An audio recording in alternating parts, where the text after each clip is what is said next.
Hi everyone, welcome to my channel.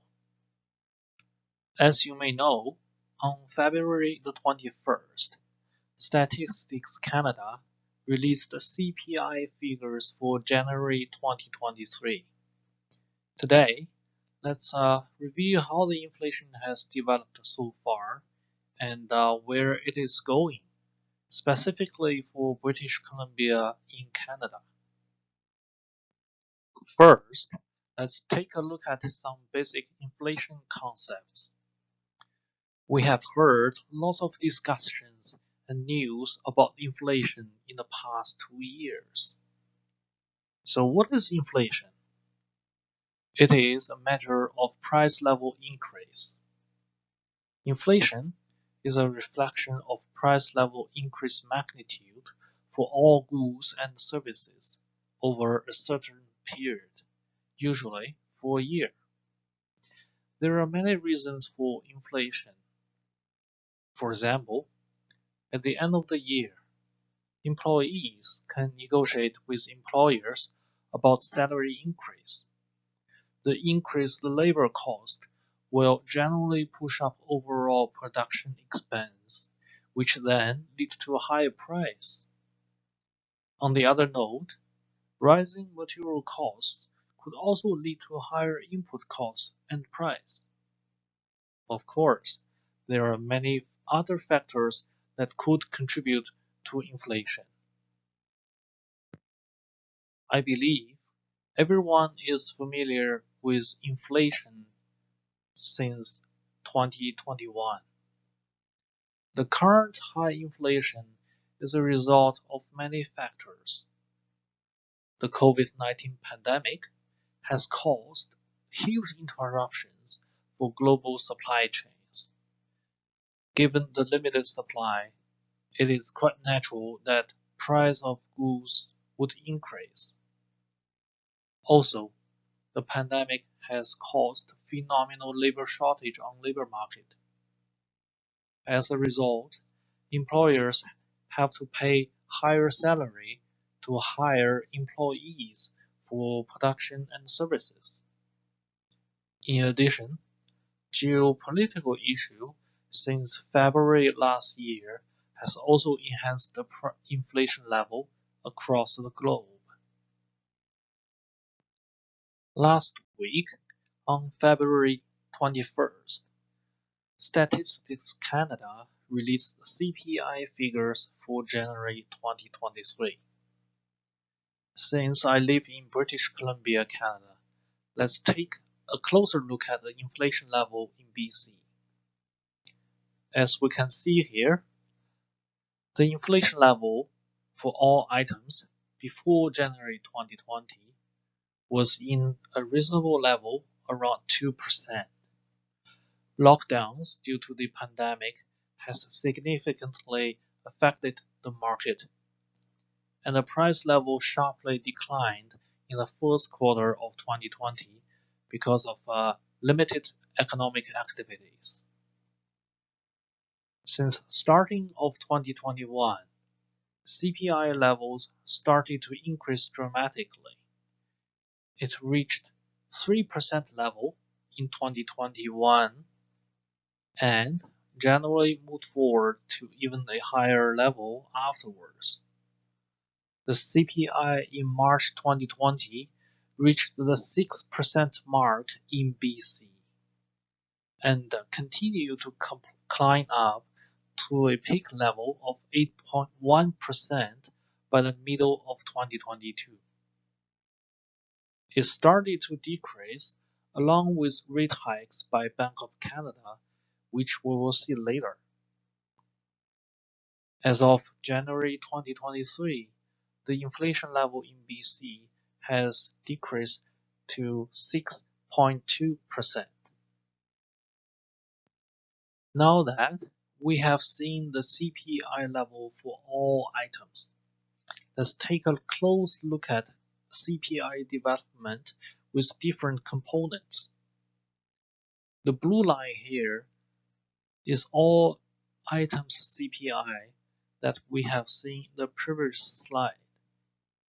The green line shows CPI level excluding food and energy, and the orange line shows CPI level for all items excluding shelter expenses. A comparison illustrates an obvious lower CPI level if we exclude food and energy. This simply implies that food and energy products contribute a significant portion of total CPI. A further comparison between food and shelter CPI level shows clearly different developments. As we can see here, the orange line representing CPI level for food is still increasing even after rate hike. By January 2023, it has reached another new high of 10.2%. On the contrary, CPI level for shelter has decreased from 8.4% to 6.7% as of January 2023. Now, let's break that down a bit further. Here we can see while CPI level for goods has been slightly decreasing, inflation level for food is still going upwards. Inflation for fresh fruit and vegetables has been sharply increasing since end of last year and reached a new high of 16.6% in January this year. Probably everyone living in BC has felt that pain during your grocery shopping. If you think inflation for food and fresh vegetable is already insane, then CPI development for gasoline might shock you even more. On this page, the dark blue line represents gasoline inflation development over time. And as you can see, inflation for gasoline was over 50% in early 2021 and almost 45% by mid-2022. It was so high that I have to add a secondary axis to differentiate it with food and shelter. Fortunately, CPI level for gasoline has decreased to 6% in last month, while inflation level for food is still increasing. As we know, to combat high inflation, central banks around the world have started to take actions since early 2022. Bank of Canada has repeatedly raised its cash rate. But do those rate hikes really help to cool the inflation? Let's take a look at it here. The blue bars represent interest rate level, and we can see since May 2022, inflation growth has decelerated and CPI started to decline since the third quarter of last year. I also calculated their correlation to quantify the relationship between CPI level and the rate hikes. For the period between 2019 and January 2023, interest rate level is generally positively correlated with inflation level, which means they both developed in the same direction. When interest rate goes higher, inflation level would also go higher. The measure of this relationship since Bank of Canada's rate hikes shows that it has become negative in regard of relationship.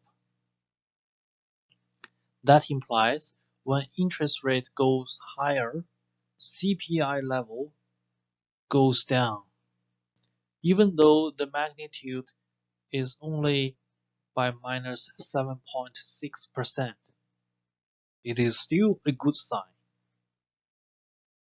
Having seen all these, we are interested in if inflation will keep going down and how much would it be in the near future. To answer this question, I used a polynomial of order 4 to simulate January trend of CPI development, and it did a good job. The R-square shows that the polynomial could fit over 94% of all data points across the time.